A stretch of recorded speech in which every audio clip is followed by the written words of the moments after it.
This is the Vision 79 podcast, where my friend Sander and myself, Mason, discuss recent developments in our business and personal growth. The name Vision 79 comes from our respective racing numbers. Sanders is 40, mine is 39, and we have similar ambition to progress in business and personal growth. Many successful people have started small, just like us, but very few of them have documented their early years. They often say they wish they had, and given we believe in learning lessons from others, we intend to be the first to document our journey from start to finish. This is simply a documentary of our lives, and as such, we do not monetize these videos. Enjoy the ad-free content. Each episode is broken down into 3 segments, each covering our progress over the past week. We start by discussing our life updates, then our business updates, and lastly, we share any lessons we've learned over the past week. We have timestamps in the description to navigate these sections easily. Today is June 2nd, 2026, and we're recording episode 109. So, what are your life updates this week? Life updates very short this week. So I've been very, very busy. I don't have a technical sheet, but going off of what my memory has to offer me, I had a date with Sammy. We went to actually a really nice dessert place, which we've also been to, called Wonder Waffle on 192, brand new, really, really nice, great. Owners were really great, and the dessert was amazing, really, really nice. Highly recommend. Grace and I went in February. Yep, yep. And then we played pool over at Novelty on our way back. And then we also, the next day, we went to a sushi place. It was called Sushi Factory or something. My brother used to go to Sushi Factory a lot. I'm not a big fan of sushi, but I was hungry enough to say yes. So we did those things. Outside of that, a lot of my stuff has been shop oriented and work oriented. Work's been busy. Shop stuff has been busy. Cool. But are we putting Blue Origin in the business category now, in the work category? Oh yeah, I guess I do traditionally put Blue Origin. Yeah, I do. It's up to you. I don't care. I do put it in the life update. I see it on my preview sheet. Yeah, so Blue Origin. Oh yeah, this week. So as of the last podcast, we blew up the launch pad. That's right. Which is rather problematic. It is. Was that before the last? No, that was after. It was after the last podcast. Yeah. That is problematic. So yeah, we blew up. So we had a static hot fire test. What sucks is like everything looked really, really good coming up to it.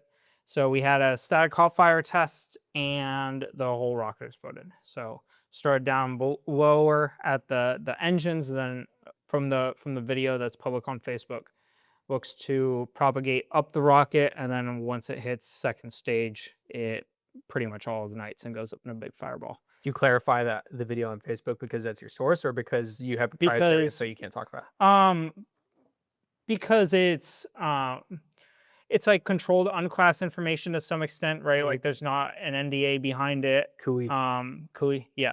So it's not like classified from a sense of a like security clearance standpoint, but it is like the specifics beyond that are largely internal to Blue.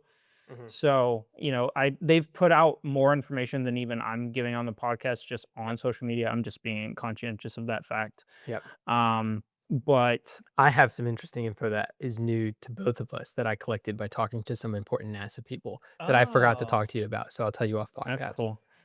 But I wonder if it aligns with some of the stuff you've heard. Yeah, it's so actually I can talk about this aspect of it. Dave Wimp, the CEO of Blue Origin, put out an interesting post today talking about potential vertical integration for the 7-engine rocket. That's our current generation rocket, 7-engine. The next generation is 9-engine. There's been talk about various methods in order to make that happen. Some of them I think are an atrocious idea, and some of them I think are better ideas. And there seems to be a divide and conquer with no regulation approach to it, where it's everyone forms their own pirate ship and then they just battle it out with their peer groups and then see who can convince management first, which is chaos. We had a similar issue a while ago in my program, and we've since established something called the Agile Systems Engineering approach, which is effectively, instead of following the waterfall method, where you have a big plan which flows into smaller plans, which flows into smaller plans, so you move step by step through your plan. Agile means as shit happens, you have to be agile enough to change the whole plan. So fuck the waterfall, just as shit happens, pivot. Yeah. Which is as chaotic as it sounds. Everyone hates Agile. So there's some interesting. So we had a presentation, an hour-long presentation today, in regards to where we currently are at with the assessment of damage. As Dave said on his tweet, and as we got in our presentation, and I know internally, the structures are better than we anticipated to be, It's good. at least in some respects, Mhm. like tanks, a majority of the pad surface, and other neighboring facilities outside of the ones that you can clearly see are destroyed. Mhm. All of that stuff appears to be in at least operational condition or fixable condition, which That's is good. important because stuff like tanks Mhm. and other major pad structures that would be required for a relaunch are very long lead times. Now, Yeah. obviously, some of those structures are destroyed. So there are some components that are longer lead times, but we have plans in order to kind of innovate and move around those requirements and utilize other off-the-shelf equipment in order to get launching as quickly as possible. It's also good news because my dad told me that Blue Origin's in the middle of building a second pad next to it. Yes. And so if it didn't damage the nearby structures, then the construction on that pad probably isn't impacted too Well, badly. the construction hasn't broken ground on the other pads. Isn't broken ground? Well, it's I was under the impression that they had started, but like there wasn't a pad that was in progress, but like they had started they've moving on it. there's movement somewhere on it. Are there bulldozers there's on site that could have been saved from the shrapnel? From what I've understood, I haven't seen any physical movement. Well, picking up the debris from where the launch pad is going to go, if there's not that much debris, then It's it's a not that start. bad, To start. right? So yeah, so it's been a little bit hectic at Blue Origin. We did get a new hire this week, so I've been showing him around a little bit, and we additionally have another new hire coming next week. Mhm. So the new hire coming next week, I am officially assigned to, rather than this one is someone else is assigned to, but I've kind of taken the reins in terms of showing them around the different facilities, just because I move Yeah. around a little bit more, so it makes life a little bit easier. But that's been good overall. I've, still enjoying work, still very busy, but making progress. So Yeah. making progress. No testing this week. A lot of different research stuff, especially for next generation. That's been majority of my focus Next generation in terms of 9 engine, the next generation rocket that we have, rather than 7 engine, which is kind of engines. potentially revised. Okay. So we'll see. Vertically integrated 2.2. Oh, so 9 engine is going to be vertically integrated. That's Okay, been got it. publicly disclosed. Yeah. Got it. But with maybe revised engines. Yeah, we're always revising engines. Right. So we'll see. Hopefully, we'll continue to improve all of the hardware and different aspects that we have. I know that there are obviously updates coming for the engine systems and for our fueling systems and umbilicals and all kinds of different cool stuff like that. So Yeah. lots of different potential opportunities there, but no real update on the BMW this week. That's another life thing that I've Wait, had. stop. You were going to move somewhere until October. What's that? Oh yeah, thank you for reminding me. Yeah. Yeah. I thought I told you is, but then I realized I'd tell you on the podcast. Yeah, one thing that is a little bit different in Blue Origin today, I found out that 2 people are required to move over to a different facility until October because of seating arrangements and availability Mhm. in the main building. And then in October we'll have more seats, so then I'll be able to come back.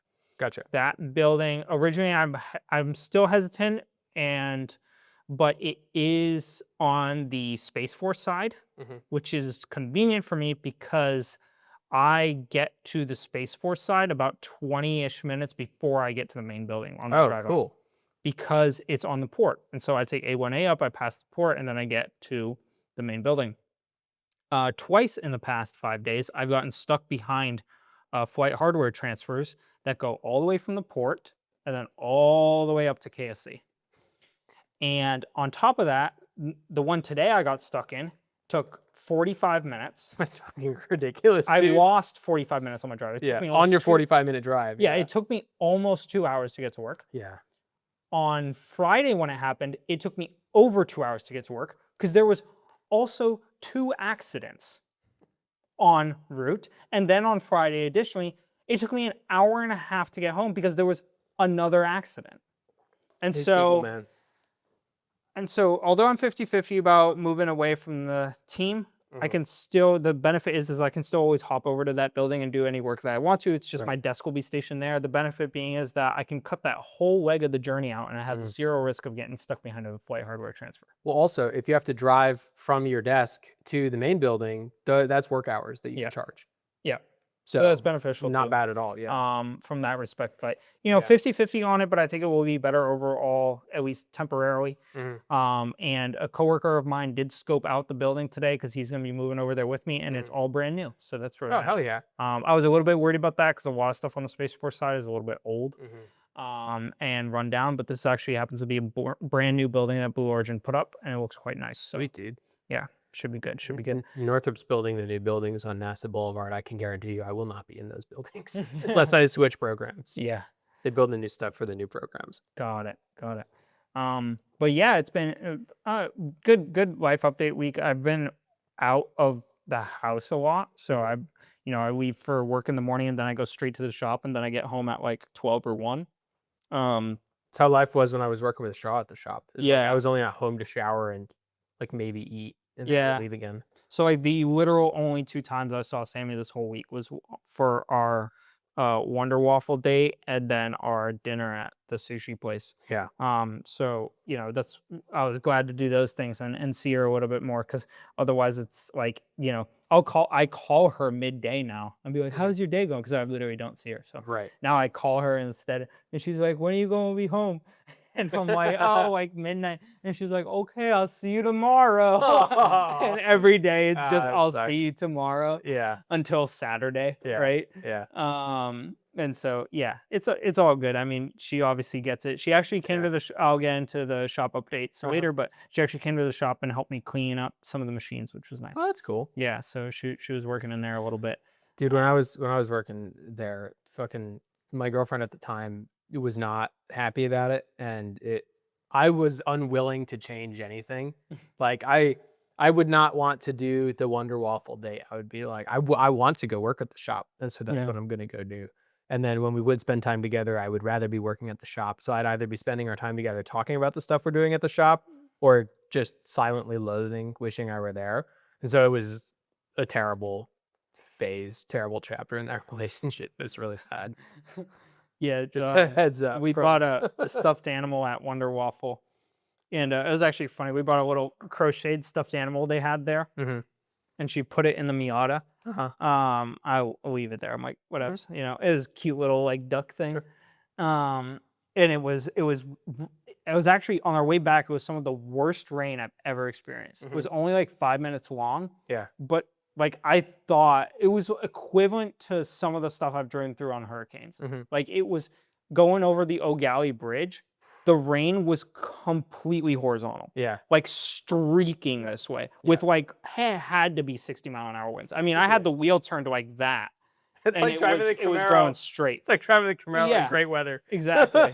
And you couldn't see anything. I mean, I had headlights on, and the thing is that the lines over O'Galley and coming to Beachside don't have reflectors. Yeah. It's just lines. And so you literally couldn't see anything. So I was like just hoping I was between the ocean on the right and the barrier on the left. Yeah. That's thank God the Miata steers true though. Cause like, otherwise it would have been a nightmare. Lights out in the Camaro, dude. There were people in new cars in front of me who were pulling off the road and stopping. Yeah, I'm not surprised. I'm not surprised. It was terrible. Yeah. And Sammy was like, "Are we gonna make it?" And we named our little stuffed animal Chip Chip. And I was like, "Chip Chip and I gonna make this thing. Come on, Chip Chip, let's go, Chip Chip." So it was pretty funny. But yeah, Chip Chip and I made it through the weather. It was bad though. Like I really couldn't see. Yeah. And it was funny. We were passing the car stand on the side. I was like, "Bitch." See ya. Yeah, that's the thing with people driving in Florida. It's like everyone says no one knows how to drive in the rain, and everyone is talking about everyone else. Those people don't know how to drive in the fucking rain. Yeah. Because if you're gonna stop, pull over all the way, put your hazards on, and fully stop. If you're gonna continue and you're gonna go lower than the speed limit, get as far right as possible. If you're gonna go the speed limit or over, go in the left lane. Yeah. Keep your lights on and like pay attention and like be ready to pull off, right? But if you're going anywhere below the speed limit and you're in the left lane, you don't know how to drive in the rain. And everyone fucking does it because they're in the left lane already clogging up the passing lane. And then it starts raining, so they slow down to 45 miles an hour. And then I, who don't have a problem driving fast in the rain, am going 70 miles an hour, the speed limit, and I'm about to plow into the back of some fucking retard going 45 in the left lane in zero visibility conditions.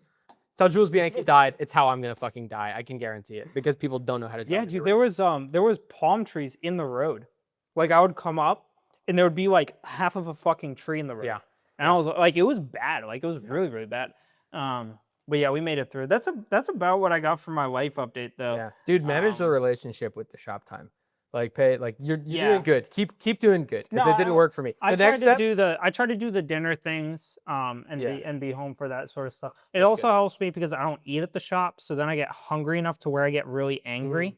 And then when I get hungry enough to get angry, I'll go home, and then I'll be angry at home. But then I'll have a nice resolution between where I'm angry when I get home because I'm hungry, and then I eat, and then all is well, and then I leave for the shop again. So it's good. like a whole arc That's that good. we have That's together. good. Yeah. If it goes south, then just get a second girlfriend and let it go all the way south because that worked out. That worked out for me. It just all goes to shit. Oh, it's going well. It's going well. Good. I'm glad. What do you have for life this week? I've got a bunch of like odds and ends type of things.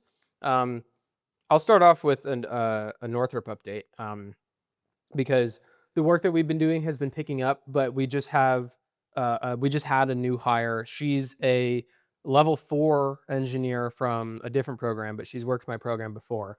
And so she's coming back to our program and I just have to run her through like where we're at, but she's competent and she's like able to help, which is fucking fantastic. Because everyone else who I've been handed has been like new to the program and they're useless, or has been on the program, but they're useless anyways, right? One of the guys who was given to me to help out, I'm not even gonna talk about him on the podcast. I'm not gonna give him airtime. He calls me Jason to this day. He sits in the cubicle across from me and one down, kitty corner. My name is on my cubicle. He calls me Jason. Passes me. He says goodbye to me every day when he leaves. He goes, "Have a good one, Jason," and walks out. When I come in the morning, he's checking his phone. He goes, "Morning, Jason." I've never corrected him. He says Jason in emails. You have to type in my name to get my email to come up. He calls me Jason. But anyway, that's the caliber of people I've been given to help with, right? This new girl is really sharp. She's great. I wasn't able to go to a meeting yesterday where we had to brief slides that I thought we were supposed to be presenting today, but yesterday they were like, "Can you do it in an hour?" And I was like, "No, I have a dentist appointment." And so I asked this new girl if she could do it, and she was like, "Run me through the slides." And so I ran her through the slides. 10 minutes. She had 2 questions, and I was like, "Okay, good luck." And she was like, "Thanks." And then we came back and like all positive feedback. So she's so useful, and I'm so happy to have someone useful. But that's my Northrop update. Life is going well.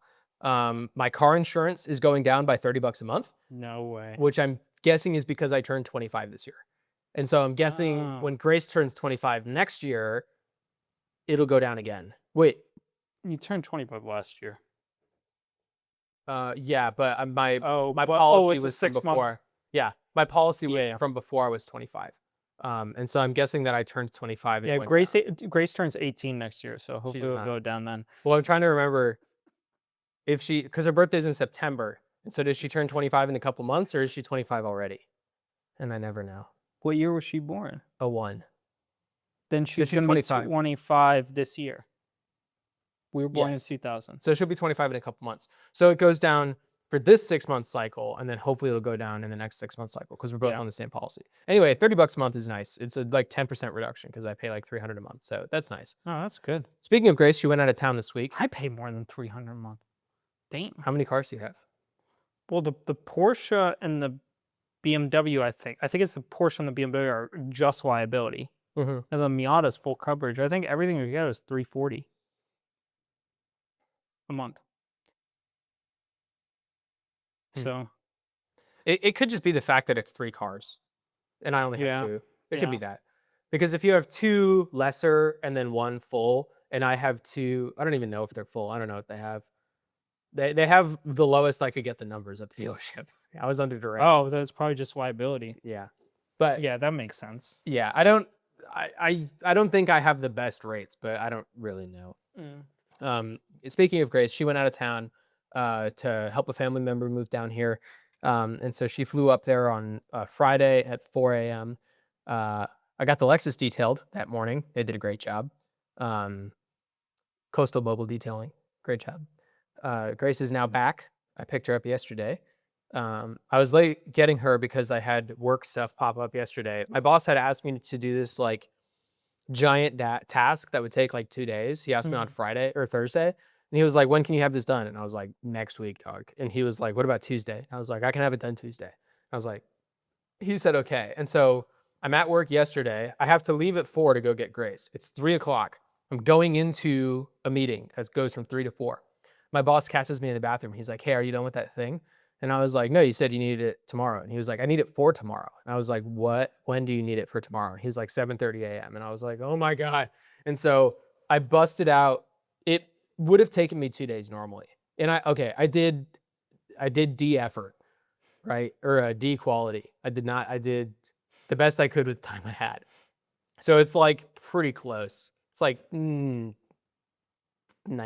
confidence, right?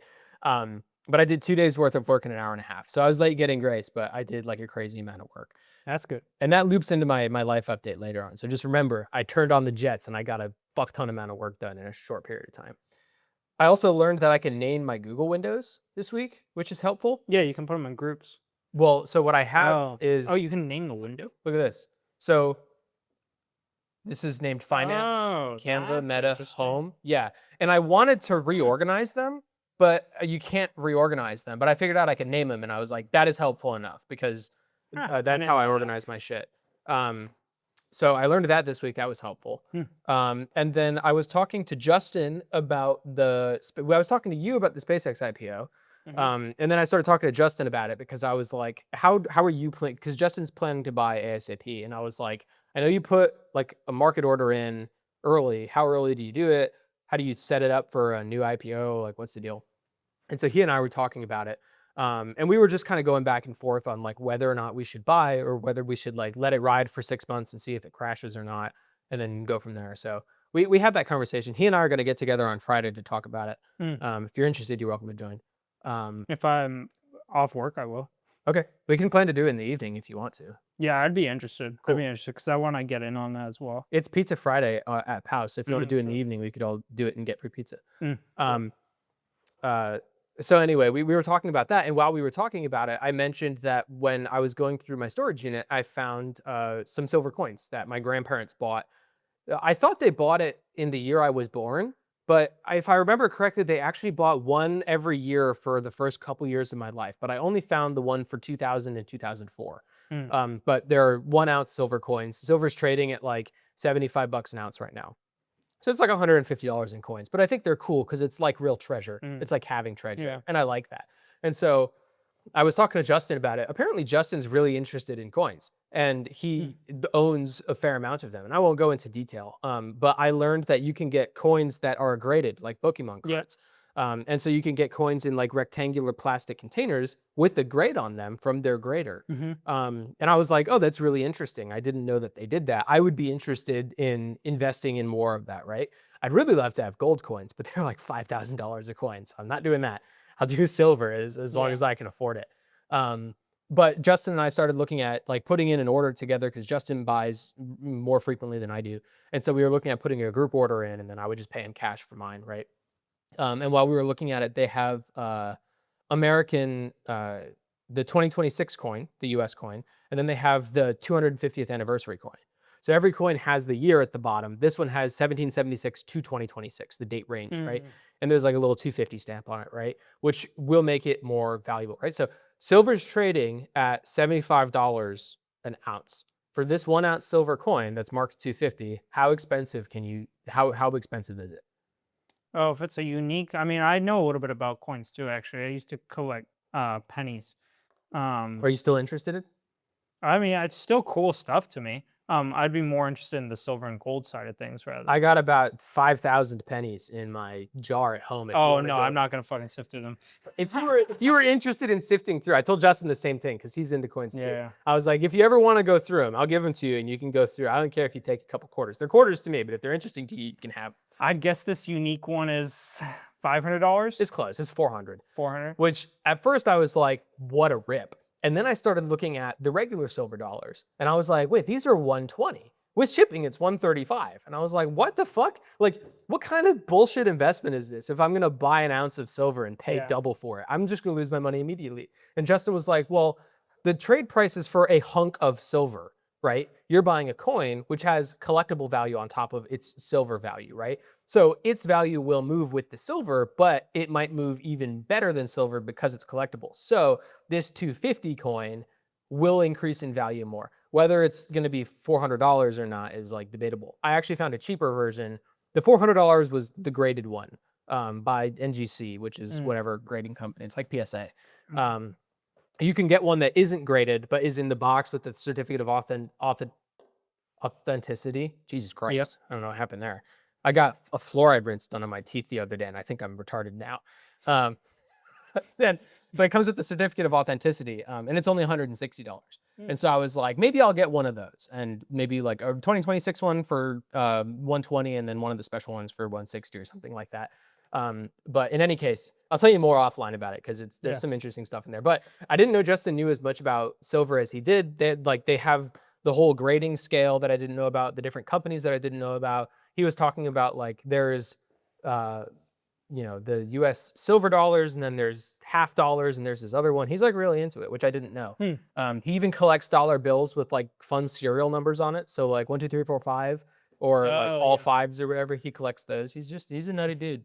He got some cool stuff. But I learned about the world of silver and gold trading this weekend, which I didn't know about previously. And so that was a cool part of my week. Thanks, Justin, for teaching me. He's going to teach me about the stock stuff later this week.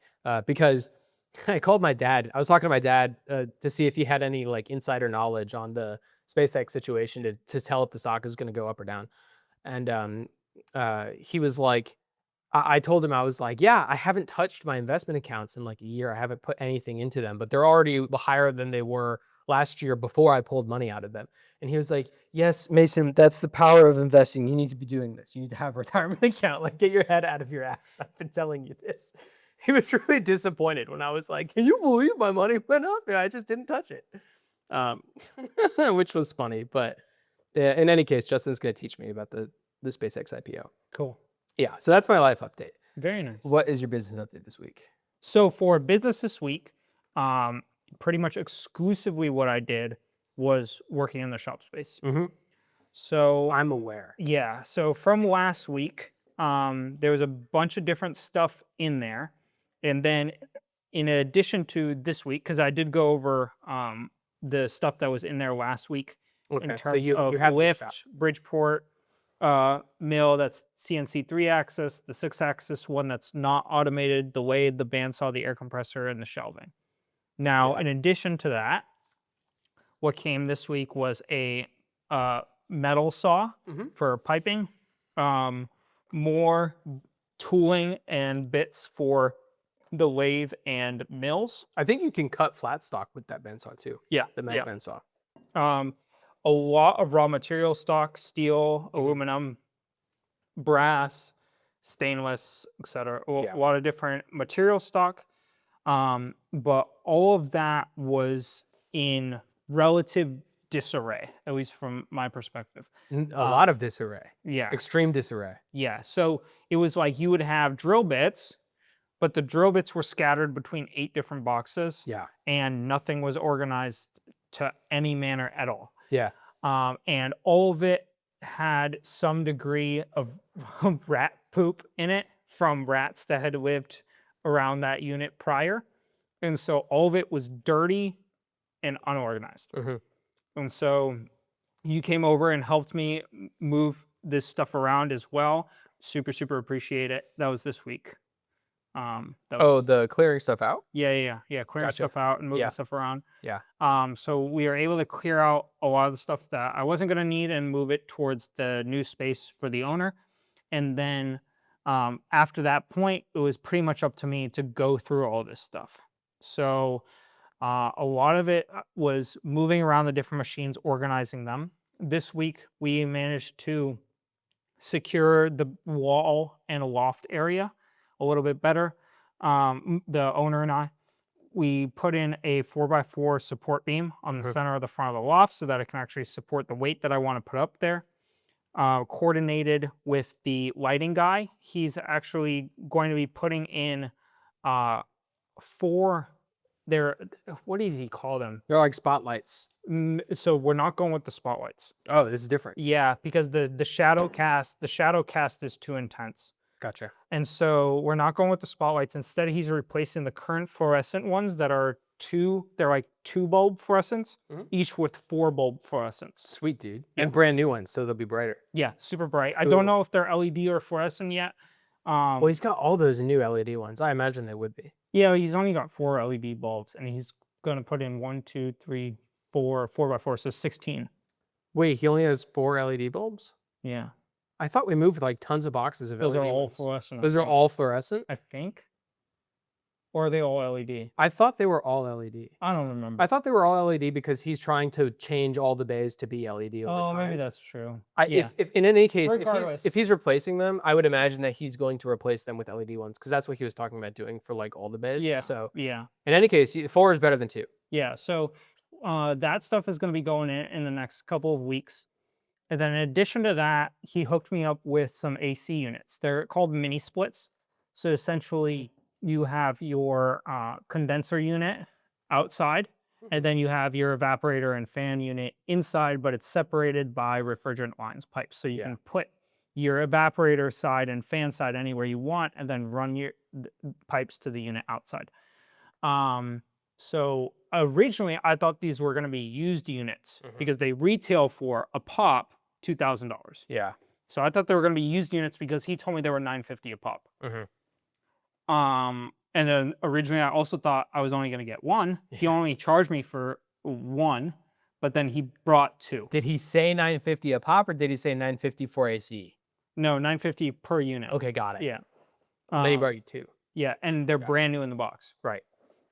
So we're going to start by putting in 1 and seeing how it does. Right. And then if we need to put in 2, we'll put in 2. Gotcha. So that's where we're going to start. Additionally, electrician is coming in the next couple of weeks to plumb in 220 and 110 across all the walls. Okay. And the owner is game for wiring up all the machines into that panel simultaneously because there's enough panel space to do so. Hell yeah, dude. So you can do it all in one go. Everything is going to get wired up, 220, 110, all that stuff. Sweet. When does he come? In the next 2 weeks. Okay, got it. Yeah. So All that's left is the lift guy. That's it. Yeah, I'm having trouble contacting him, which is a little bit frustrating, but I still have work to do, so it's okay. Yeah. I'm gonna call him tomorrow again, see if I can get a hold of him. But what I said about doing is organizing all the bits and different tooling and all that stuff. So I had like a massive amount of boxes on the floor. And I just started pulling stuff out of boxes and then placing it in piles to organize. Yeah. And I went through, I mean, I was trying to think about how many individual pieces I probably touched. There's probably close to 10,000 pieces. Yeah. Between the nuts, the bolts, the washers, the different cutting bits, the drill bits, the saw components, the lathe components, the mill components, the other tools that I found, like so many components. And I went through and I got everything laid out by size, roughly at least. Right. And then wiped down every single bit, nut, bolt, washer, tool, everything, and then put it in bins and organize it. And it's done. Took me 5 days and it's done. And I can find most anything that I want. It's way, way, way better than it was. Right. It's organized now and it's actually workable. Because before, like, you couldn't find anything. It was impossible. So it actually made it workable. And then as well cleaned up the back area of the lathe. Sammy helped me with the lathe cleaning and the 2 mills that needed to be cleaned, as well as the air compressor and the shelving back there. So she helped me with that stuff. Yeah. Yeah. Did you install the 4x4? Did I remember that? Yeah. So the 4x4 got installed last night, or the night before. And it looks good? Yep. Is it more stable when you walk around up there? Yeah. Okay, cool. I went up there and jumped up and down. It's way better. Okay. Way better than it was. So super happy about that. And it's starting to come together, you know, a lot of work, but it's starting to come together, starting to pull stuff through. And thinking about I think the next steps will be I still have some organization to do up there on the top shelf Mhm. for the raw material. And so I have the owner brought me some new shelving for that stuff that will work. Target shelving? Yeah. Okay. Yeah, the heavy duty metal shelving. Yeah. So that's what I'm going to use to organize that long stuff up there. I think my plan is going to put 2 of those metal shelves side by side Mhm. with some gap in between so that for the 20-foot pieces, They I can rest. lay in between 2 of them. And then for the shorter ones, I can pick which one I want to put it Yeah. on. Yeah. So that's how I'm going to kind of approach that there. And looking forward to actually working in there. Part of the considerations that I've had this week as well is what do I want to move first? What I do you mean think move? Like move over? Yeah. So I think the best thing would be the bins. Yeah. That's the easiest thing. And they're The all gonna bins go the up in the storage unit. loft. You can tuck them away. Yeah. Yep. So bins and storage unit, I think, will be the first to go. Yeah. And then after that, it's kind of starting to settle out. I need to get the green car so that it at least rolls onto a trailer. Right now, it has some of the wheel assemblies disassembled. So I need to get that car back together just enough to roll, which shouldn't be hard. Okay. So I'm gonna get that car back together, get that in the unit, and that will allow me to move the toolbox out because right now I can't move the toolbox out because the green car's Yeah, in the way. that's right. It doesn't roll at all. Yeah. I guess if you did get it rolling, then you could roll it out, get the toolbox over to the shop, and then move the green car later. But Yeah, yeah, I if could. if you're renting a big roll, you're probably gonna do them both in the same day. If you're renting something that you can roll the Porsche into, That'd be my anticipation. yeah. So we Yeah. do it all in the same day. Yeah. So yeah, lots of options to go through in terms of what I want to move first. But also some stuff I've been thinking about is laying out the space. So some stuff I got to consider is for 220, that's all good and dandy, but what kind of amperage do I need in the actual breaker in order to run the stuff that I want to? Yeah. So just looking at all that stuff and different options from that respect.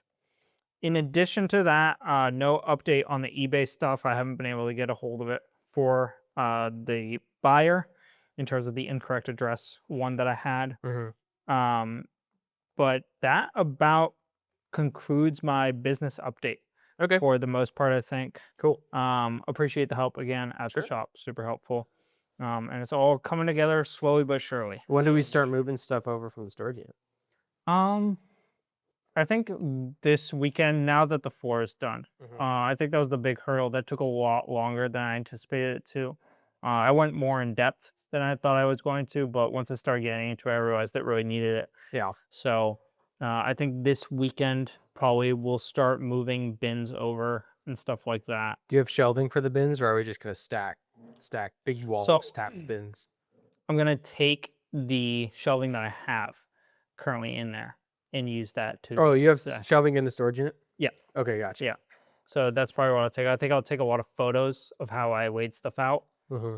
because I have it organized well. Some stuff isn't in bins on the shelf, so that Mhm. stuff's gonna need to be taken down individually. Right. So I think I'll just take good photos and try to replicate that once I get to the actual unit. Gotcha. But yeah, that's how I anticipate it going. I need to still lay it out exactly how I want it organized. But I'm gonna try and fit everything on on the loft area if I can. Yeah. So I bet that we could move stuff around such that, like, move the two posts out of the garage, right? Move the forklift so that this is the loft, this is the forklift parallel next to the loft. And then we just back the truck up to next to the forklift. So you unload bins onto a pallet on the forklift, lift the forklift up, pull them off, and then yeah, back down. Basically like dumbwaiter the forklift. yeah, And if it's sideways, then we don't have to like turn the forklift around every single time. We just like up down. yeah. And I bet we could really crank out unloading those bins into the top. Yeah, we'll have to see how the forklift lays out, stuff like that. It'll be a little bit crowded with the machines back there, but we could definitely come up with something that's at least relatively efficient. I don't think carrying them up and down the ladder is the most efficient way to go. No, I don't think so. So I think that if you move it might even fit without needing to move the bandsaws, but if you back up the forklift there, then you'll have space in front of the mills. So like the forks are facing the mills and then you yeah, like that. Yeah. Yep. I think that would work out well. 100%. And that would make moving things real easy because then you just slide boxes onto a pallet, slide them off the pallet, and then stack them up the way you want to. Yep. Yeah. Yep. Exactly. Yeah. So that's kind of what I'm thinking right now for the business update. Cool. But what do you have for us for business this week? I don't know. I've got to read my sheet here. You got some stuff I know for sure. So we closed last week with our seller or our buyers. It Yep. says seller. It should be buyer.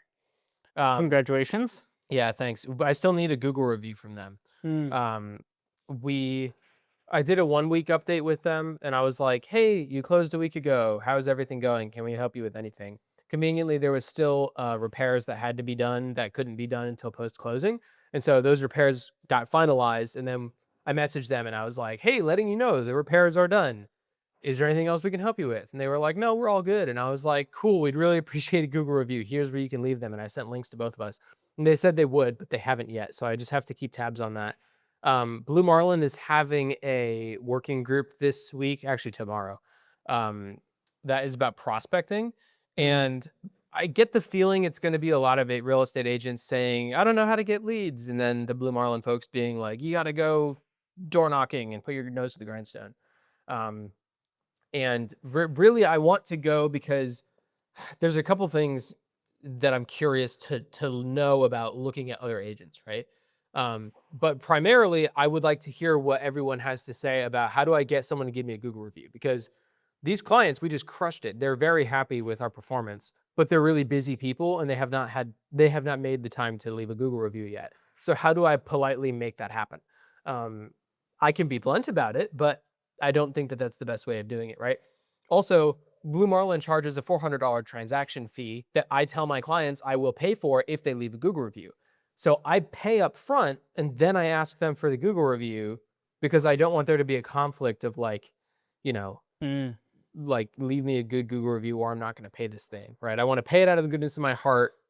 And in return, I expect an honest Google review, good or bad, right? And I'm not getting that. And I don't want to be like, hey, just a reminder, I paid you $400 for you to leave a Google review. You don't even have to write anything. You can just leave a star rating and be done with it. But that's not the best way to go about doing it. And I know that.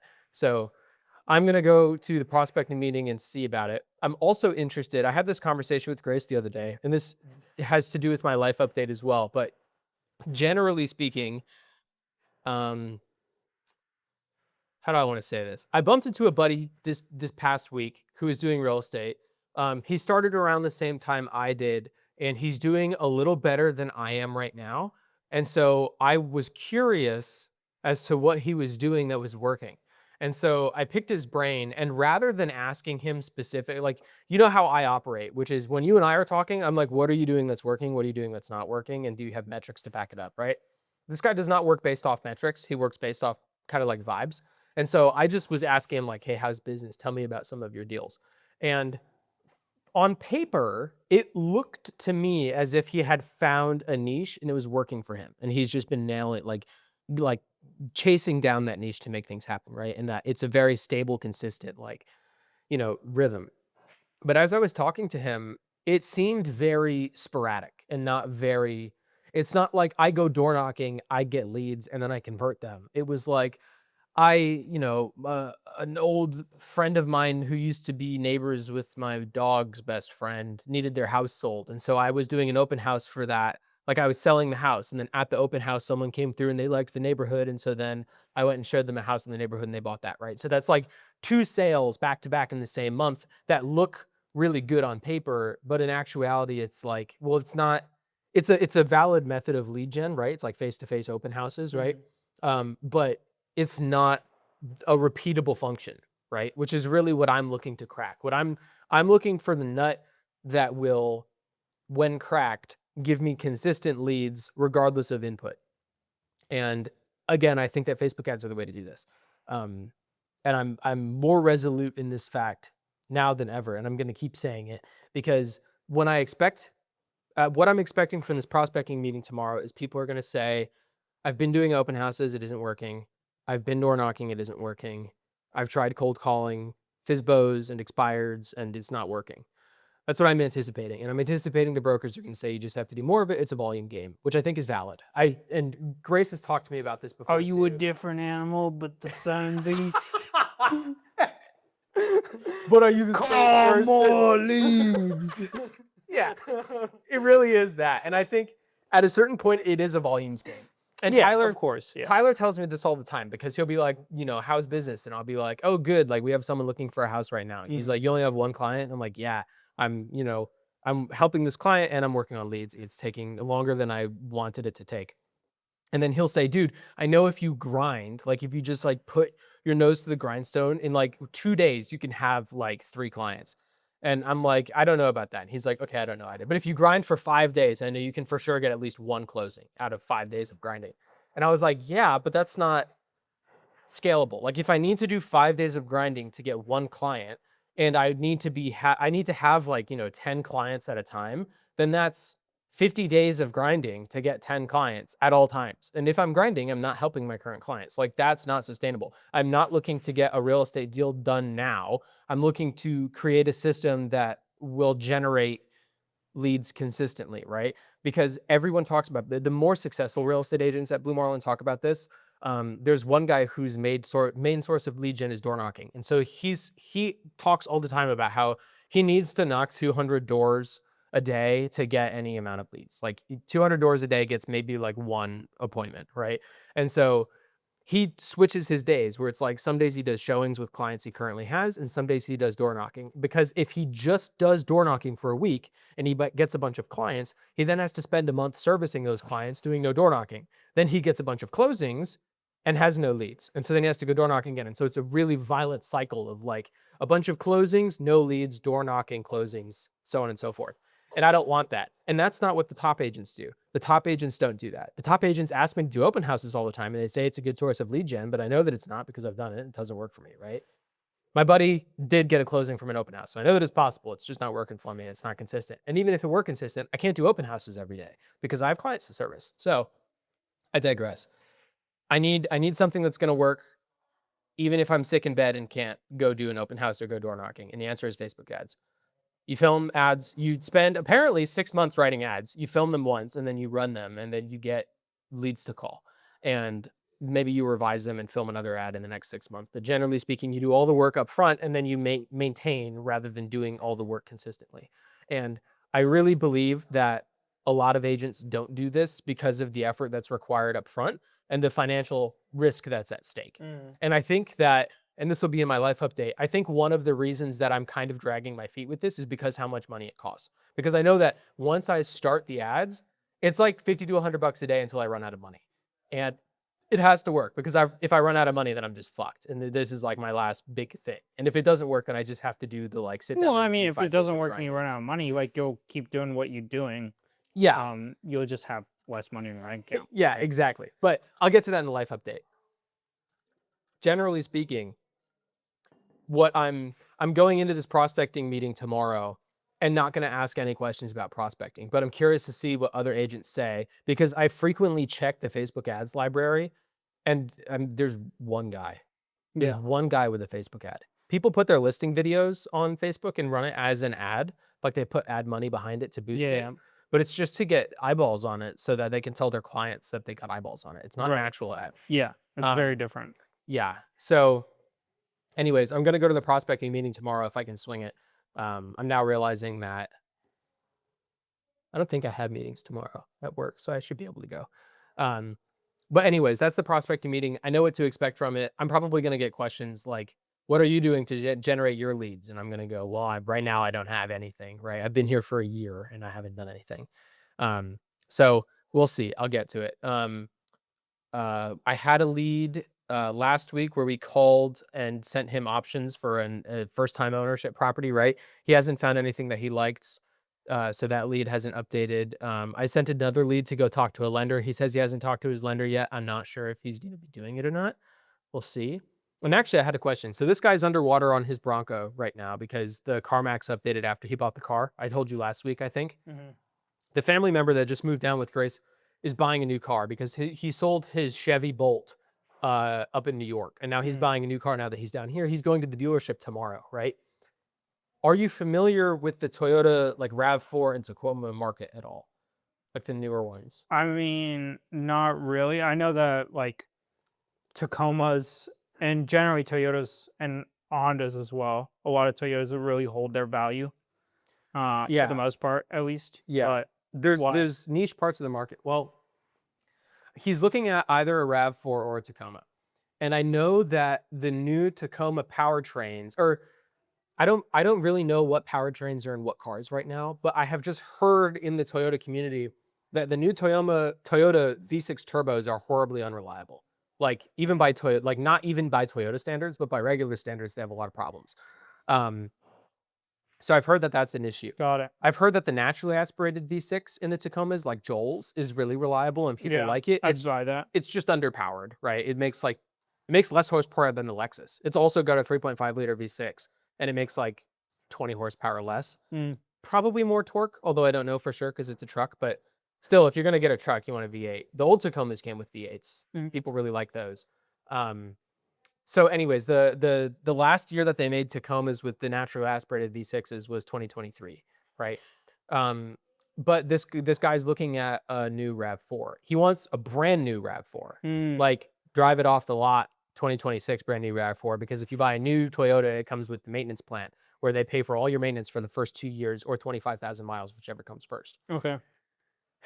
To which I was not a part of this conversation. It happened like in a side session while I was there. And then Grace and I talked about it on the way home. And I was like, that is like fully retarded because you're going to lose $5,000 in equity the second you drive it off the lot. You're going to use $500 in maintenance. Like, Yeah. I've owned the Lexus for a year. I've done 4 oil changes, right? And I drive twice as much as this guy's going to be driving. So he's going to do 4 oil changes, which is like $400. And he's going to lose $5,000 in equity the second he drives it off the lot. Yeah. And they only make the RAV4 now in an inline 4 hybrid, which is not going to retain its value. Yeah. And so I was trying to learn on my way home. People like the RAV4. People have always liked the RAV4. And I do not believe that they like it because of hybrid powertrain. I believe they like the all gas versions. And so I was wondering, when did the RAV4 come with a V8? It's never come with a V8. It came with inline 4s and V6s. And V6s. And they haven't made those since they haven't made the V6s since like 2012. Yeah. And so I'm wondering, did they bring back the RAV4 with the inline 4 and people are not as happy with it as the V6s? Are these not going to hold their value as well? I don't know. I don't think that RAV4s really hold their value. Like any sort of truck is going to hold its value a lot better. Yeah. I've never really seen the RAV4s hold particularly good value, but that's kind of the case for most SUVs. Like if you were to get something, in that respect, I would not drive it off the lot new. I agree. I would do something like what you did, couple years old with lower mileage, dealer inspected, and a good car with good reliability, and just call it that way. Because I mean, you're not like buying it new off the lot, like unless you're just sold on being the first owner and like having 0 miles on the car when you get it, like there's really no benefit. Yeah, I agree. And I mean, I looked into it. I think you can get a 2023 V6 naturally aspirated Tacoma for like roughly the same price as a brand new a hybrid RAV4. Yeah. So I don't know. I don't know what this guy's gonna do, but I hope he doesn't. Depends on what kind of car he wants to. I mean, the RAV4 will be better on gas. Yeah, but he doesn't do a ton of driving, and so it's kind of like, I don't know. I don't know. I had heard that he's looking at a Tacoma and a RAV4 and just hasn't decided between the two. But the Tacoma now only comes in 4-cylinder versions, and the RAV4 only comes in 4-cylinder hybrids. And so it's like, yeah, I mean, if you're sold on a brand new car, I mean, I get a would shed. take either of those options. Yeah, You right. know, Get something with more oomph. Yeah, or just something a little bit more capable, and also something that's not going to instantaneously depreciate in value. Yeah. So well, and I told Grace, I was like, dude, just tell him that, like, fucking forget the maintenance plan because that's a scam. Like, and you're gonna bring it to the dealership for maintenance, right? I've been to enough dealerships and met enough mechs at dealerships to not trust taking your car to the dealership to get shit done. Like, just tell him that I'll do his oil changes and I'm just gonna charge him for the parts. It's gonna be fucking $50 an oil change, and it doesn't matter. Yeah, and she was. The only bargaining power you have is that in June and July, especially, all manufacturers come out with their 2027 models. So if you want a 2026, there is bargaining power in that. Yeah. But I mean, you're still going to be paying a pretty good sticker price. Yeah. I did a brief chat with ChatGPT, and it said that the 2023 hybrid RAV4s were priced new at $30,000, and now they're being sold the new old stock at 15,000. Yeah, that sounds right. So they lost like half their value in like 3 years. Yeah. Which is crazy. And so, I mean, of course, like I know it's tough to have car conversations with me, and I know it is because in my head there's like a very clear right and wrong for many reasons, right? Which is why I own the car that I own, and I'm very happy with the car that I own. And I think that buying anything else is a mistake. Um, not actually, but when I look at this kind of decision where it's like if you're weighing the 2-year maintenance plan with losing all your equity on buying a brand new car, Yeah. I cannot understand a reason for that other than wanting a car with 0 miles. But if you don't work on cars anyways, then who cares if it has 0 miles? You're not Yeah. gonna know. I care about cars. Mine had 20,000 miles before I got it. Yeah. Actually, I just recently realized that so the Camaro I bought with like 160,000 miles on it or something. It's at like 220 now. So like of all the miles that have been put on the Camaro, my dad has still driven it further than I have. Oh, Right? yeah, yeah. But recently I've crossed the boundary where I have driven more miles on the Lexus than anybody else, Nice.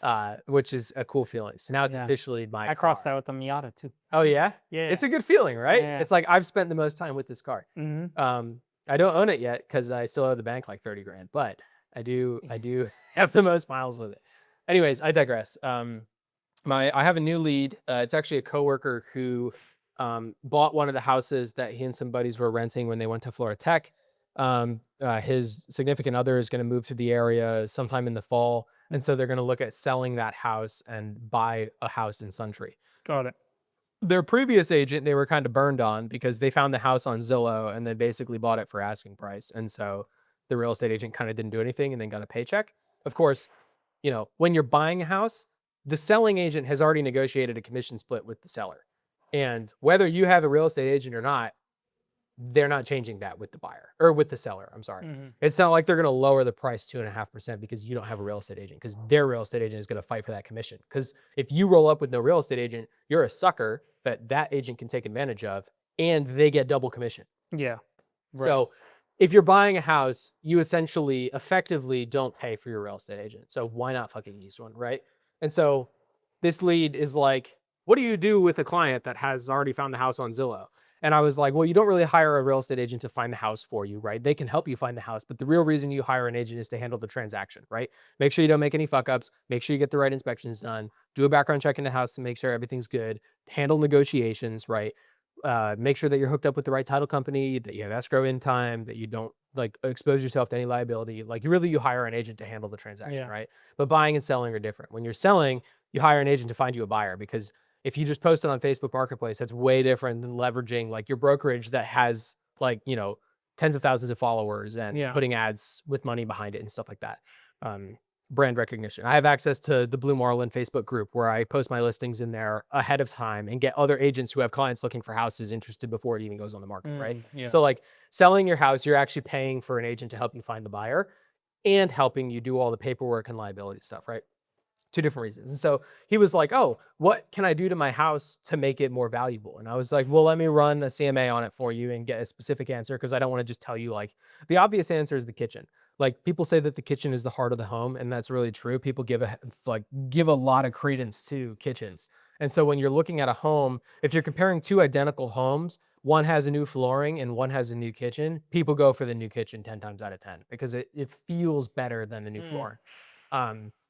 But looking across all the homes, so I ran the CMA. It took me a couple days to do because I was putting a lot of effort into it to make it as accurate as possible. After everything, I was like, I think the best way that you could probably do this is to do reflooring yourself. So you do the labor.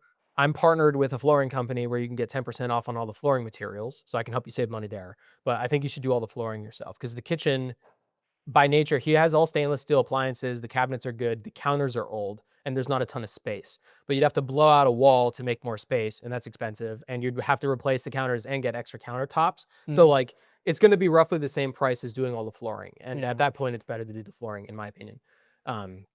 He's only owned the house like a year, so it's not like he's going to have a ton of equity in the house anyways, but I still think that we can sell it for more than he bought it for. So I took several days to write that CMA for him. And while I was doing it, I was thinking, I have all of my variables and adjustments in an Excel sheet, right? They're also in the MLS so that while I'm running CMAs, I can really quickly pull them up. Yeah. But effectively, all a CMA is doing is reading the description of two houses and looking at photos of two houses, and then taking the variables I've already identified and applying them where applicable. AI can surely do that. Surely. You just have to integrate it into the MLS somehow because it needs the photos. I can create a document of the MLS description, which isn't going to have like, the permitting history and stuff, but you don't really need that for a CMA unless you go like super in detail like I did Mhm. for this client or lead. But the AI needs access to photos. And so I am thinking that this is something that I'm interested in figuring out, but is probably unnecessary at the current stage. Yeah. If the Facebook ads run really well and I have a ton of clients and I'm spending a ton of time doing CMAs, it will be worth my time to figure out how to integrate AI because that's going to be taking too much time. I can see that as an issue before it's happening, but it's not happening yet. So I'm not going to spend any time doing it because I don't want to get stuck in analysis paralysis. Yeah. So that's that client. I did the CMA, completed it. I sent my recommendation to him. Cool. I also got paid my commission for finding that apartment a few months ago in Nice. March. So I got paid for that. Cool. And then for Adgen, last week I left off on executing prompt 6 and getting a bunch of avatars and ads that I wasn't super happy with. And so you recommended redoing that and then going forward with just 2 avatars. And so I reran prompt 5 twice to get it to where I needed it to be with the 2 avatars. The avatar being first time home seller, and the sub avatar is, I think Chat or Claude calls it the paralyzed overthinker. So it's someone who is in a position where they've been thinking about selling, but they're not sure because they just don't know enough about it. Yep. Maybe they have equity in the house. Maybe they bought during COVID, but they don't know anything about the market. And then the other avatar is the equity position upsizer who's looking to move into a new home that has nicer amenities, better pool, better beach access, something like Yeah. that, right? And so that is leveraging the existing ad that I know is, have reason to suspect is working already for another agent. And so I ran prompt 6. I now have ad sets for each of them. And I just have to go through and edit it into 25 hooks that I like and a body that I'm comfortable with. Cool. And so I'm thinking about doing 2 bodies, like we talked about, a longer one and a shorter one with the same call to action and then hooks. Mhm. So then I'll have 50 iterations for each sub avatar. Yeah. And so that's my goal for the next week is to get that stuff done Cool. and written out. But that's my business update. Very nice. What very nice. lessons did you learn this week? Oh, lesson learned this week. I forgot to think about that one. Me too. I would say that the biggest thing that I learned this week is to keep on when everything seems foggy and everything's scattered all over the floor and it's all an array and it will never feel like it will go on a shelf. Just keep on going and try to push through that trudging period because eventually it will be done and then it will look really, really good. And even if there's small steps every day, they add up really quickly. And in retrospect, it feels like it flew by. And so that'd be the lesson that I took away from this week. So I'd say. one foot in front of the other. Yeah, something along those lines. What about you? Man, I was so fast. Sorry, 20 I was quick. That's Yeah. okay. So I thought about mine for a while, and I wasn't really sure what I had learned, and so I was thinking about just not writing a lesson down this week. But I had a realization. Usually, when Grace goes out of town, I get a lot of work done. Like Grace leaves, I go into monk mode, and then I just like fucking chew through work, right? And so I told her before she left, she was like, "What are you gonna do while I'm gone?" And I was like, "I'm probably gonna sit my ass down and work a lot."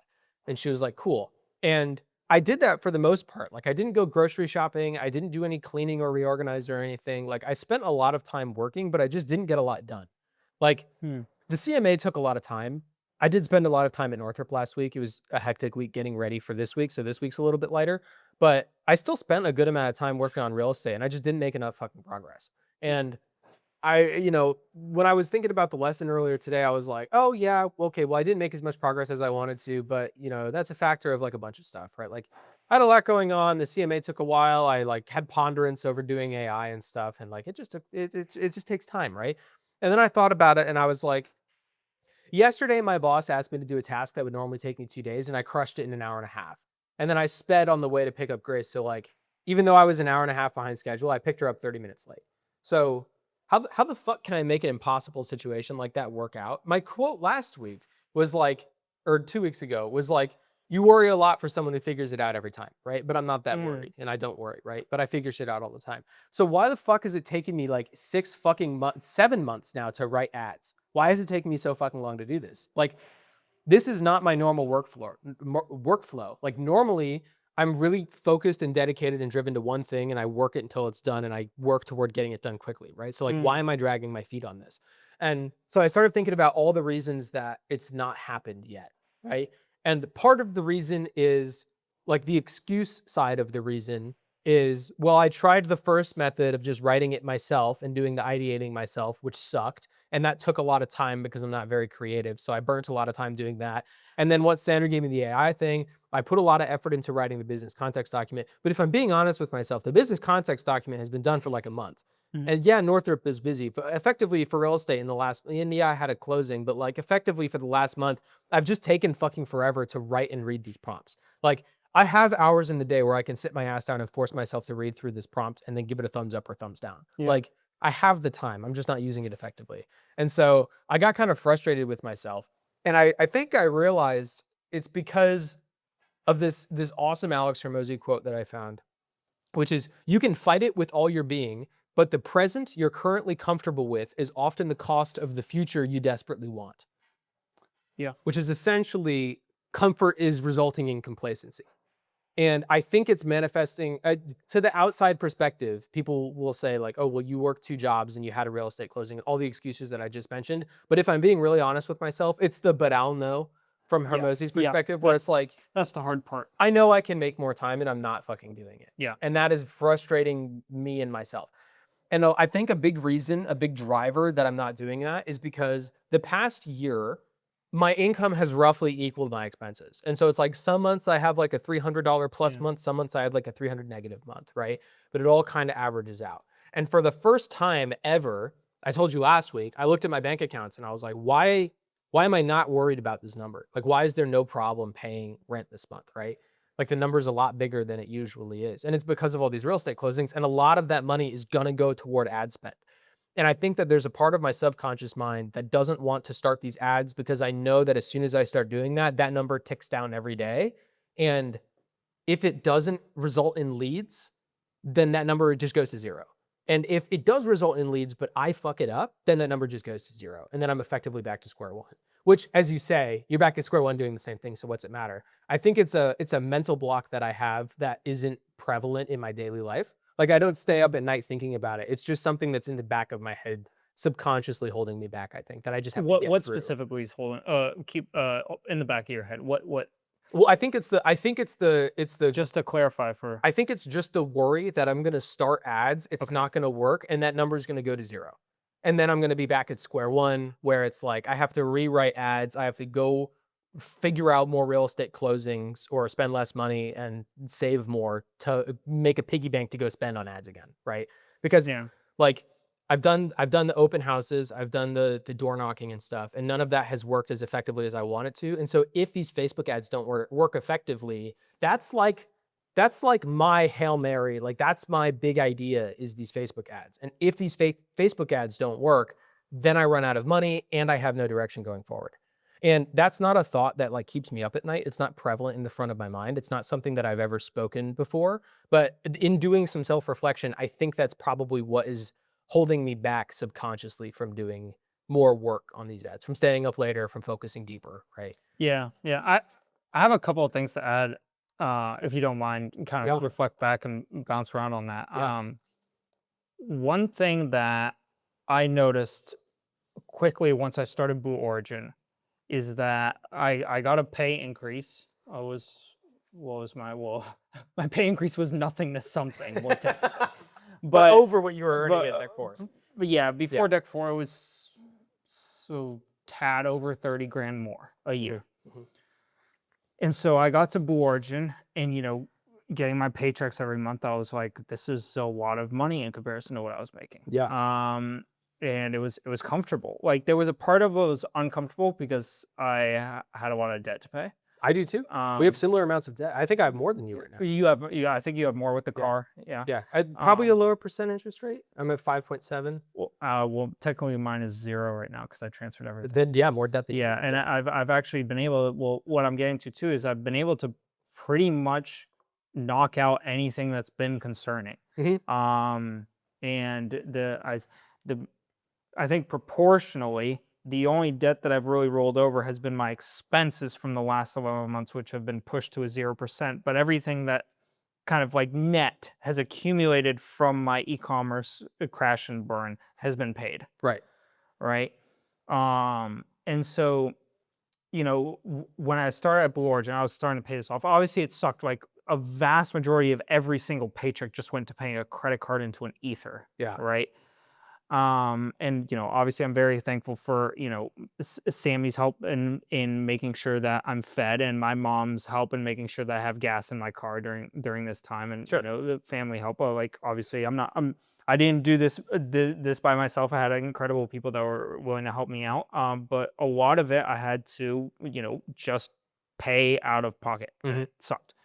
Um, and so, with all that stuff, it did feel like for a time, like it definitely felt like for a time, like how am I going to recover from this? Mhm. Like this is like it felt like such a massive amount of money. In retrospect, it's like, well, people go to college and have like hundreds of thousands of dollars of debt. Mhm. Like I had 30, Right. right? And so it's like, okay, well, that's not the end of the world. And I thought about like, okay, well, like people buy new cars and have 30 grand of debt and they pay that off eventually too, Yeah. right?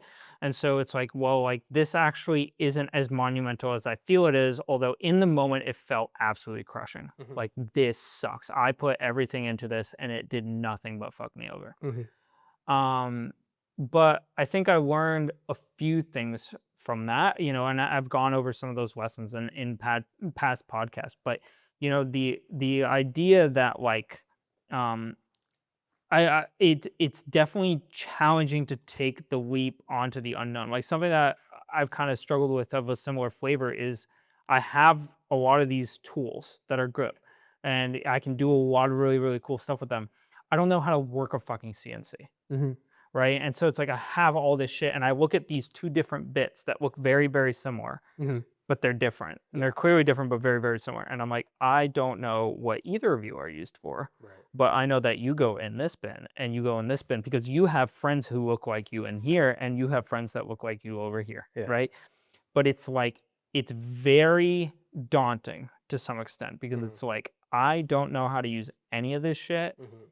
The only people that I know who know how to use this stuff are like either older and retired Mhm. or is some YouTube video from 20 years ago Right. that's 5 minutes long, right? So there's some challenges and some hurdles. I would say that like in terms of the ads are tough because it's at least from my lens, it, it doesn't feel quite as much like a Hail Mary. It feels like the logical next step, Yeah, it's right? just if it doesn't work, it's a Hail Mary. Because if it doesn't work, then I don't know what to do next. If it doesn't work, I mean, I think that we could come up with other stuff that you can do, right? Mhm. In terms of it not working, there's always the option of just more volume of something, Right. right? Right, either cold calls or even ads, right? Or cold calls or door knocking. None of that stuff is scalable, Mhm. right? Like you mentioned. But there is the potential there to gain some leads and potentially work into some new information or new knowledge that could then inform a next step that neither of us can see right now. Right. Another opportunity, another option, another potential, Yeah. right? And so there's always that route, right? At least for me, what the factor comes down to is working in that specific niche worth it from a life perspective? Is this a story I want to tell? Right? Like that's kind of the like, at least for me, that's the framework that I work from now. And Mhm. that's not the framework I used to work from. Yeah. But after the e-commerce incident, it was like I could try this again. Mhm. And logistically, it doesn't make much sense to try again because of the hurdles that I ran into in specific direction that I saw the specific style of business going into. Right. I wasn't willing to deal with the problems that I had, but even so, if I'd really had a passion for it, I would have. Mhm. For example, something that I'm considering down the line is once I get this auto shop stuff going, I will need to have some sort of website if I want to sell anything. Mhm. And therefore, there will be some flavor of e-commerce there, Yeah. right? It will be different because it won't be drop shipped from China, Right. but there's that aspect of this is a story I want to tell, Mhm. right? And you can come up with your own mental framework for it, but like, I think that a story or a flavor of your story could be, I want to help people who are first time home buyers or looking to upgrade their home or first time home sellers and don't know the process, right? Whatever it is, Yeah. right? Whatever it evolves into, right?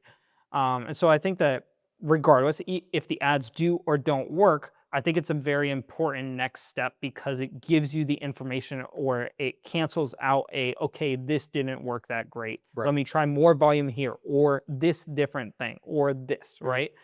Um, and there's definitely options out there, but Yeah. I think that it's not. I don't think that the ads are not going to work. When I work on the ads every day, I think to myself, like I said earlier in the podcast, I'm like, I really think that the ads is what's going to work. No one else does it. The one guy that does it, it works. This is why it makes sense from a framework mm, perspective, right? Like I have confidence in the ads.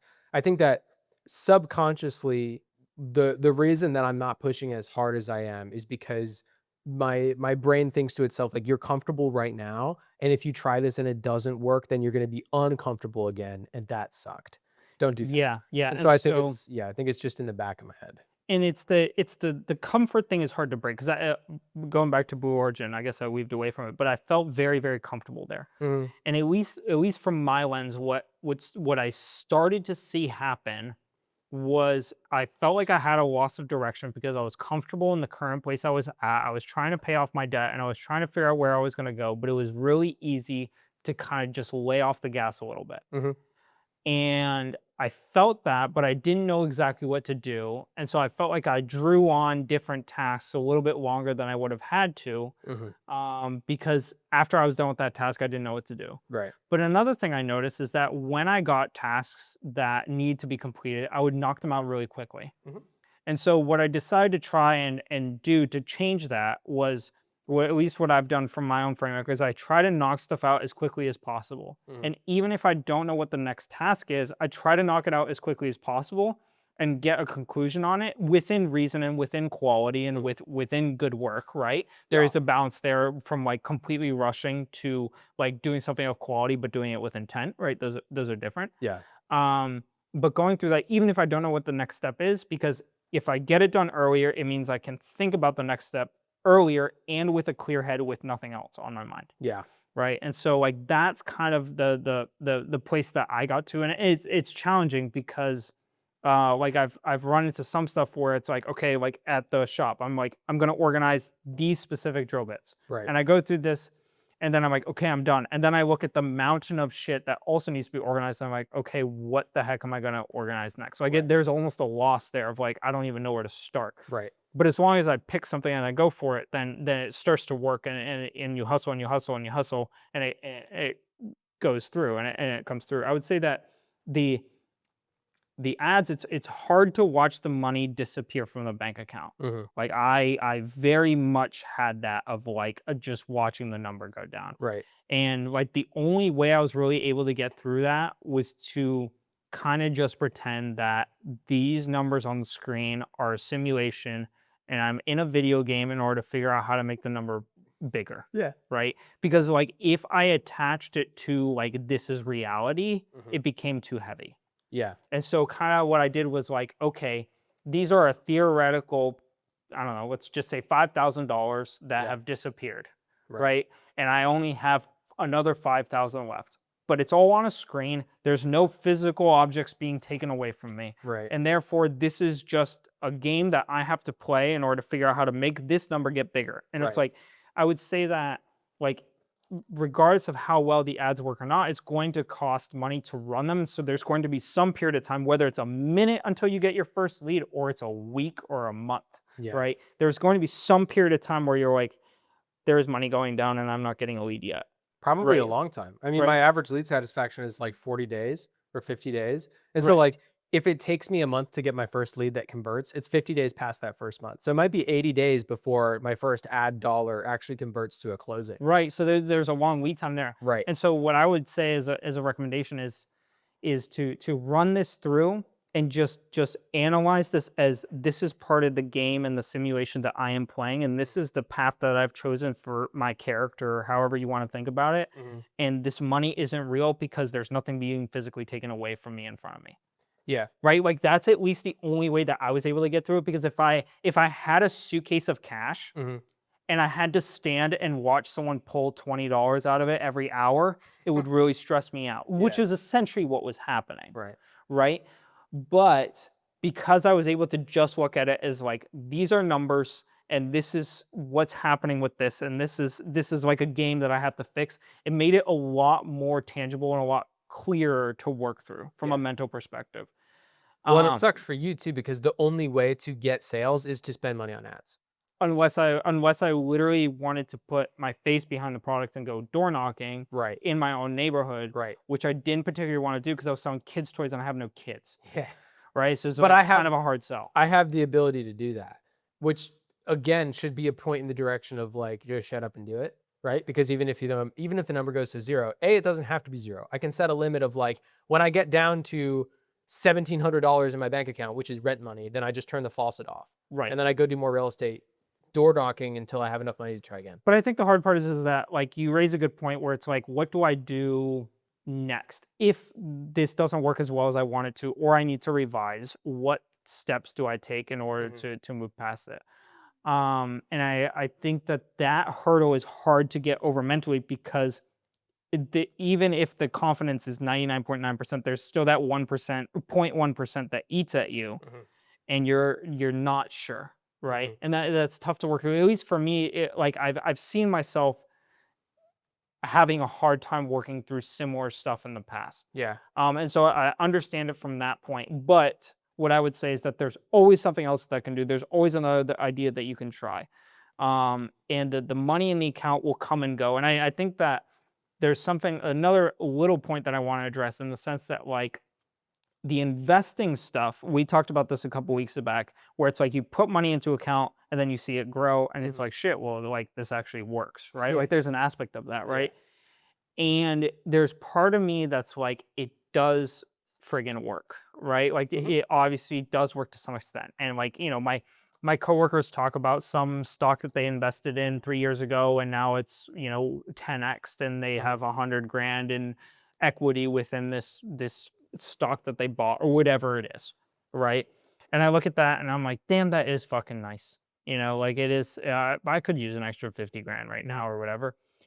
And I look at that and I go, yes, that's true. That is true. But is that, it's like I'm kind of all or nothing, in the sense of like, there is no route where that gets me to the dream I want to build. Like, No, me neither. even best case scenario, even if I added together, like even if I added together the highest probability of me doing great on all these different investments that my coworkers are doing, like it still doesn't really get me to a point and doesn't build a skill set or life or person that I want to become. Yeah. And that's where I have a real core problem with it. And that's what drives me to be like, okay, I'm gonna hunker down on building something different. Mhm. I'm either gonna go for this thing and it's really not gonna fucking work, Mhm.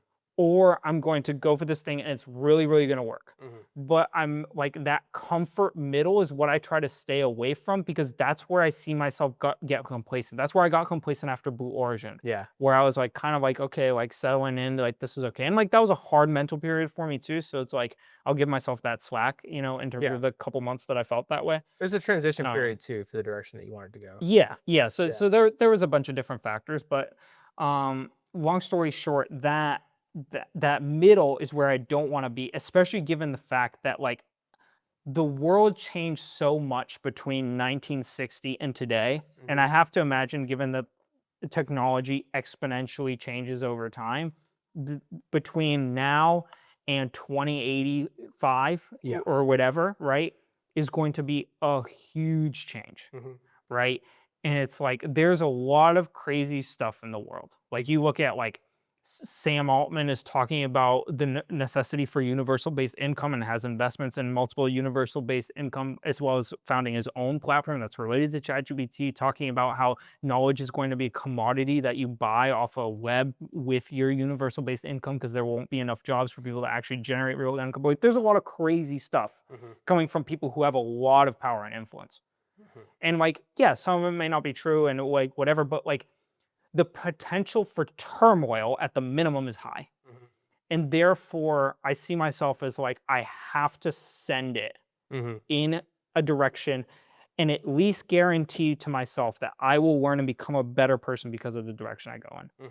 Right. And I think that you can learn a lot and become a better person through the process of running these ads, not just because like ads are fruitful for your well-being to run, but because taking that leap and being like, I'm going to invest in this and I'm going to give it a good shot and I'm going to give it a good faith effort, I think is like, there's always learning to have there. And I know that you've done that in the past, but there's always like a new twist and a new perspective that comes with it. And I'm sure that through that process, at the minimum, a new idea will be generated, whether ad related or not ad related. There will be some step generated from that process. Yeah.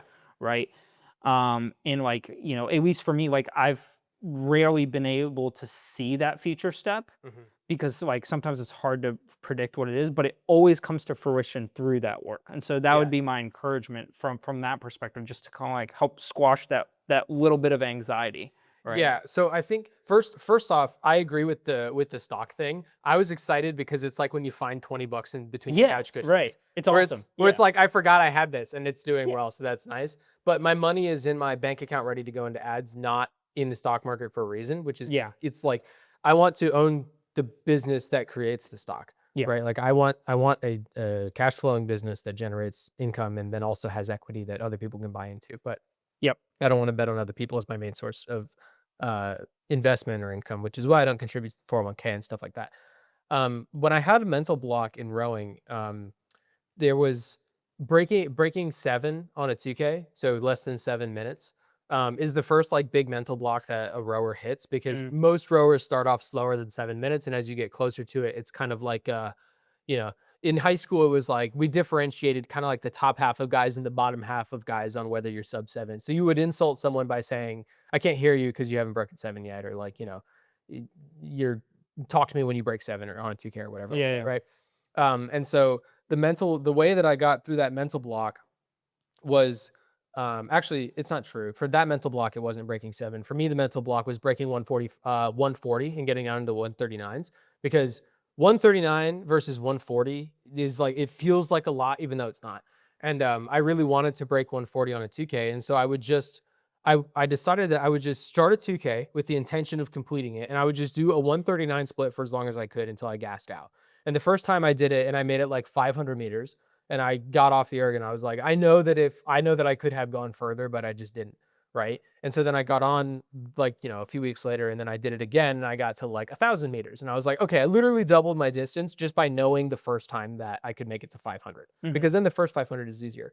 And so I think part of the reason I have this apprehension with the ads is because I'm confident that ads is the right way to go. I'm confident that it's going to work. I'm not confident that my ads are going to work because I've never written ads before and I've never filmed it. I don't know if I show up well on camera. I don't know if I sound like a dipshit. I don't know if I look good. I don't know if the message is conveying well. And so I think that just by getting ads done and out there is going to be a first step where I'm sure, but like with everything I do, I throw shit at the wall first and then I make it look good. I improve it from that, right? Make it first and then make it good later. And I'm trying to make these ads good first because of the monetary investment behind it. I'm not making the ads and then making them good. I'm trying to make them good first, and I'm not used to that. I'm used to making it and then making it good. And so I think that I'm going to recognize that I'm probably not going to be 100% happy with the ads that I come up with no matter what, but I just need to do them anyways. And if I really hate them after I make them, I don't have to run them. I can refilm them again with the, you know, inputs that I have, right? Or I can just make them, run it, and if they're really tanking after like 3 weeks, just fucking kill them before I spend too much money and then, you know, iterate. But anyways, that's kind of the lesson that I learned this week. Cool. That's my lesson learned. You got to dial in? I do. This is a quote from me from this week that I thought was really funny. And so I wrote it down. But we were talking to Mike, and I said, Sander and I both build rockets. The difference is that my rockets blow up in the Middle East, and Sanders blows up on the launch pad. This is That's my this quote. is an accurate statement based in fact. Trying to turn it around, but we'll Yeah. see. We actually had a really good presentation today. It was cool. It was cool. It was one of the directors came up and presented to us the new design for the pad, how we're gonna make it happen, and replayed the video from our NG3 launch with the booster landing. And it was cool. It was cool. It was like, we don't just build machines. Like, this is what we do. This is what we build. We're the one of two companies that can do this in the world. Yeah. Like, let's make this happen. Like, it was cool. It was Good. a lot better than our Friday presentation. Rally together. Yeah, it was way better than that one.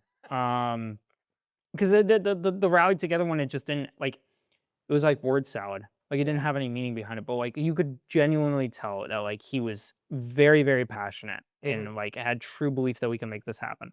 And like, looking at the progress that we've made so far in our analysis and our plans and what we've been doing, I'm surprised at the rate that we're moving, and I actually do have some hope that we could launch by the end of the year. That'd be impressive. I think that is actually possible. That'd be impressive. It's not going to be easy, but I actually do think that it's doable. It'll require a lot of work, but it's cool. It's cool. So good dial-in, long That's all I story got. short. But thank you for tuning in to another episode of the Vision 79 podcast. Hopefully you guys had a great week and have a great week coming up. So we will see you next time.